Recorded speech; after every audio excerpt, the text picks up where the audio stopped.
साथ साहब आप सुन पा रहे हैं? ठीक जी, मुझे आपकी आवाज आपने ये सुना फिर जो इरफान कादिर साहब कह रहे हैं कि चाहे इस आज के शॉर्ट ऑर्डर में 8/7 से अपील का हक नहीं दिया गया, उसे मुस्तरद किया गया, लेकिन चूंकि इलेक्शन एक्ट ने नाअहली की मुद्दत 5 साल रखी है तो लिहाजा मियाँ साहब के लिए परेशानी की बात नहीं है। हालांकि इस शॉर्ट ऑर्डर से हम ये समझे कि पनामा के खिलाफ वो अपील नहीं कर सकेंगे, लिहाजा उनकी ताहयात नाअहली अपनी जगह बरकरार रहेगी। आप क्या इसकी तशरीह करेंगे? भाई, जहांगीर तरीन साहब का नाम भी तो लेना। उनका भी ले लेते हैं सर। देखिए, मैं जामी साहब उनसे और क्यों शामी नाराज साहब हैं आपके आप? दोस्त जी इस साहब साहब। इस दुआ में शामिल होना चाहता हूं कि किस नवाज दुआ? शरीफ साहब के लिए और जहांगीर तरीन साहब के लिए कानूनी और दीगर कोई मसाइल ना हो। मैं इस दुआ में आपके साथ शामिल हूं, लेकिन कानून की मेरे ख्याल में बसद एहतराम ये नहीं, इंटरप्रिटेशन मैंने तो नहीं ऐसी है। कोई और दुआ नहीं की, मैंने सवाल रखा है हुजूर। मैं इरफान कादिर साहब से थोड़ा डिसएग्री करता हूं। अच्छा, उसकी वजह कैसे? यह है बताइए। असल में कि एक तरफ दुआ है, दूसरी तरफ बद दुआ है, लेकिन अब हम ना दुआ और ना बद दुआ की बात करते हैं। चलिए आइए। आप आइए। अपनी राय नहीं साहब साहब डिसएग्री राय कर रहे हैं, बयान इसलिए मैं फरमाएं। सुनना चाह रहा हूं उन्हें। वो डिसएग्री कर रहे हैं कि ये मैं- इंटरप्रिटेशन नहीं है। जी साहब साहब। जी, मेरी इसमें इंटरप्रिटेशन ये है जी कि जहां पे सुप्रीम कोर्ट एक फैसला कर दे, वहां पे एक आइन की शिक को जब सुप्रीम कोर्ट इंटरप्रेट कर दे, कहे कि हाँ, इस आइन शिक का ये मतलब है, तो उस मतलब को तब्दील करने का इख्तियार पार्लियामान के पास है। लेकिन वो तरीका ये है कि आइन को आप अमेंड कर दें, आइन की शिक तब्दील कर दें और दो उसका मतलब 2/3 मेजोरिटी से। 2/3 मेजोरिटी जी। से। ये नहीं कर सकते कि सुप्रीम जाहिर कोर्ट है आइन तरमीम। की प्रोविजन की तशरीह करे और आप उसको नीचे किसी कानून के थ्रू उसकी आप कहें कि नहीं, हम सुप्रीम कोर्ट की तशरीह से नहीं मानते। शामी साहब, आपने सवाल पूछा इरफान कादिर साहब से कि इसमें कोई नज़ीर इस तरह की मिलती है। उन्होंने कहा हजारों नज़ीरें हैं या शायद सैकड़ों हैं, लेकिन बताया नहीं। मैं भी सुनना चाहता हूँ कौन सी नज़ीरें हैं। मैं आपको दूसरी तरफ की नज़ीर दे सकता हूँ।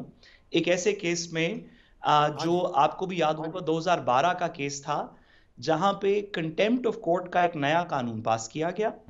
सुप्रीम कोर्ट ने अपनी पावर्स को एक्सरसाइज करते हुए कहा कि ये आइन की शिक के मुतरादिफ है, इंडिपेंडेंस ऑफ जुडिशरी के मुतरादिफ है, और उसकी बेसिस के ऊपर इस मुतजाद है। जजमेंट जी मुतजाद है, और इस जजमेंट की बेसिस के ऊपर नीचे कानून में जो कुछ भी कहा गया वो सुप्रीम कोर्ट की जजमेंट के प्रिंसिपल्स को क्योंकि वायलेट करता है, इसलिए ये आइन के खिलाफ है।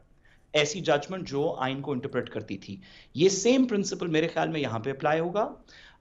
इसलिए नवाज शरीफ साहब को अल्लाह खैर खैरियत से लेके आए, उनके लिए पाकिस्तान की सियासत के लिए वो खुशाइन हों, लेकिन मेरा नहीं ख्याल कि उनकी फॉर लाइफ डिस्क्वालिफिकेशन खत्म हुई है। उसके लिए एक आइन की अमेंडमेंट करनी पड़ेगी, क्योंकि अब अपील तो है नहीं 184 के ये नीचे। आपने बड़ा अहम नुक्ता उठाया है। साहब, लेकिन ये मामला एक दफा फिर गोया अदालत में ही जाएगा, वहां कंटेस्ट होगा।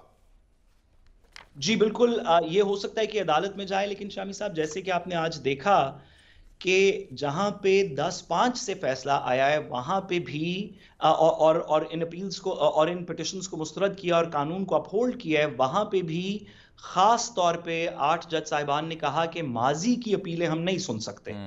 तो जब भी ये मुकदमा अदालत में जाएगा, इस बात का भार होगा कि majority of the supreme court ने कहा था कि माजी की अपीलें नहीं सुन सकते।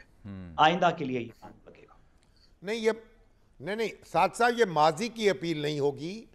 ये मामला ये होगा कि इलेक्शन एक्ट में जो सज़ा मुतय्यन कर दी गई है, क्या वो सुप्रीम कोर्ट के फैसले को ख़त्म कर रही है या नहीं कर रही है। मसला सवाल ये ज़ेर बहस होगा, माजी की सजाएं। लेकिन शामी साहब ये देखें, आपने सवाल तो बड़ा अच्छा फ्रेम कर दिया कि सवाल असल में ये होगा कि इलेक्शन एक्ट की सज़ा 5 साल है, वो होगी या वो सुप्रीम कोर्ट ने जो अपीलों का हक खारिज किया वो होगा, वही सवाल जाएगा। लेकिन साद रसूल साहब ने जो नई बात की है इरफान कादिर साहब के बरक्स, वो बड़ी अहम है और तकनीकी है।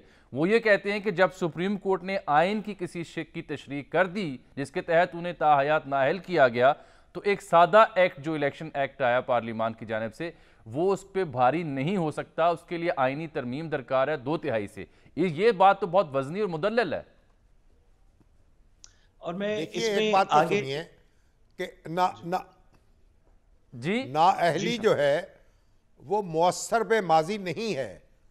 नाअहली मुसलसल है, उसके तसलसल में वो मौजूद है, यानी वो माजी का किस्सा नहीं है, वो आज भी मौजूद है। इसलिए इलेक्शन एक्ट के हवाले से ये मामला सुप्रीम कोर्ट में बहरहाल ज़ेर बहस आएगा। क्यों जी साद रसूल साहब? देखिए, ये बात शामी साहब की बिल्कुल दुरुस्त है कि इसके ऊपर अदालत के सामने एक मौक़िफ़ ये ज़रूर पेश किया जाएगा कि एक हतमी तौर पे अदालत इंटरप्रेट कर दे इस बात को कि क्या जब आइन की सुप्रीम कोर्ट तशरीह कर चुका हो तो क्या एक नीचे की इलेक्शन एक्ट की अमेंडमेंट के थ्रू उस आइन की तशरीह में कोई पैबंद या कोई एडिशन या सब्ट्रैक्शन या मॉडिफिकेशन की जा सकती है, नहीं की जा सकती। ये सवाल अदालत में ज़ेर बहस ज़रूर आएगा, लेकिन मैं इसमें सिर्फ इतनी गुजारिश करता चलूं कि अगर अदालत इस नतीजे पे पहुंचे कि हाँ, आइन की तशरीह को जो सुप्रीम कोर्ट ने कर दी हो, एक आइन की शिक की तशरीह को नीचे कानून की अमेंडमेंट से चेंज किया जा सकता है, अगर अदालत इस नतीजे पे पहुंचे तो यहां तक पहुंचने के लिए उसको अपने माजी की बहुत सी नज़ीरें ओवरटर्न करनी पड़ेंगी, जिसके लिए शायद एक बहुत बड़े बेंच को असेंबल करना पड़े। ठीक।